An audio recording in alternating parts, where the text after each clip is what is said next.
اللہ تعالیٰ نے اپنی رحمت اور اپنے فضل سے بعض چیزوں کو خاص فرما لیا ہے، بعض راتوں کو، بعض دنوں کو، بعض گھڑیوں کو، بعض لوگوں کو اور بعض جگہوں کو مالک نے اپنے فضل سے درجات عطا فرما دیے۔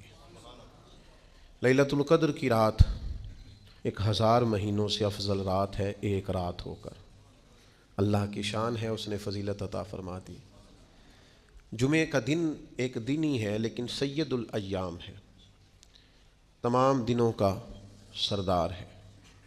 وہ بھی دن ہی ہوتے ہیں، ان میں بھی صبح ہوتی ہے، ان میں بھی شام ہوتی ہے، ان میں بھی دوپہر ہوتی ہے، نمازوں کا وقت بھی وہی ہوتا ہے۔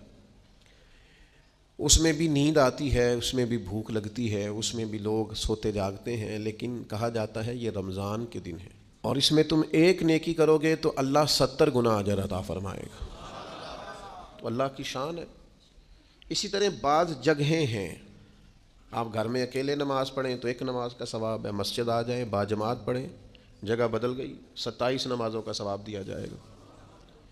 اللہ نے اپنی رحمت سے فضیلت عطا کر دی۔ اسی طرح مالک کریم نے مدینہ منورہ کو شان عطا فرمائی اور مکہ مکرمہ کو شان عطا فرمائی۔ اس کی رحمت ہے، اس کا فضل ہے کہ اس نے حرمین طیبین کو فضیلتوں، عظمتوں، رفتوں، بلندیوں سے مالا مال فرمایا لا اقسم بہذا البلد، محبوب مجھے اس شہر کی قسم ہو۔ کیوں قسم ہو کہ وانت حل بہذا البلد، محبوب آپ جو اس میں تشریف فرما۔ اللہ تعالیٰ نے مکہ مکرمہ کی، مدینہ طیبہ کی قسمیں قرآن مجید کے اندر بیان فرمائی۔ نبی پاک صلی اللہ تعالیٰ علیہ وسلم نے ان مقدس مقامات کی فضیلت بیان فرمائی۔ جگہ جگہ پہ قرآن و سنت کے اندر ان مقامات کی رفتوں، بلندیوں، شانوں کا بیان ہوا۔ فرمایا پہلا گھر جو ہم نے لوگوں کے لیے بنایا وہ مکے میں ہے اور بڑا برکت والا گھر ہے۔ تو اللہ تعالیٰ نے اس گھر کو، بیت اللہ شریف کو عظمتیں عطا فرمائیں۔ اس کی تعمیر کا ذکر ارشاد فرمایا وَإِذْ يَرْفَعُ إِبْرَاهِيمُ الْقَوَاعِدَ مِنَ الْبَيْتِ وَإِسْمَاعِيلُ، فرمایا وہ وقت بھی یاد کریں جب ابراہیم اور اسماعیل اس گھر کی بنیادیں بلند کر رہے تھے اور ساتھ کہہ رہے تھے ربنا تقبل منا، اے اللہ اس خدمت کو ہم سے قبول فرما لے۔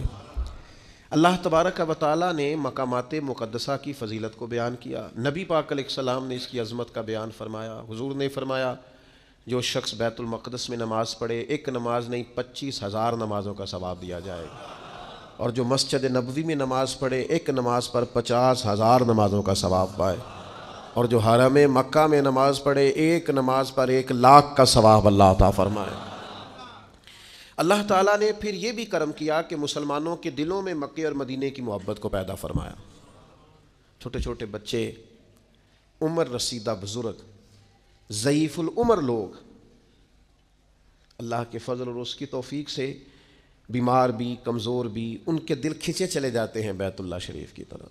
ان کی روحانی طلب ہر وقت اس بات کا تقاضا کرتی ہے کہ وہاں کی حاضری نصیب ہو جائے۔ میں دوستوں سے یہ کہہ رہا تھا، ایک صاحب تھے وہ امریکہ سے 14 گھنٹے 14.5 گھنٹے کی فلائٹ کے ساتھ امریکہ سے مکہ مکرمہ اور مدینہ طیبہ آئے حاضری کے لیے۔ 80 سال سے زیادہ عمر تھی، بڑھاپا تھا، پاکستانی تھے، پنجابی تھے۔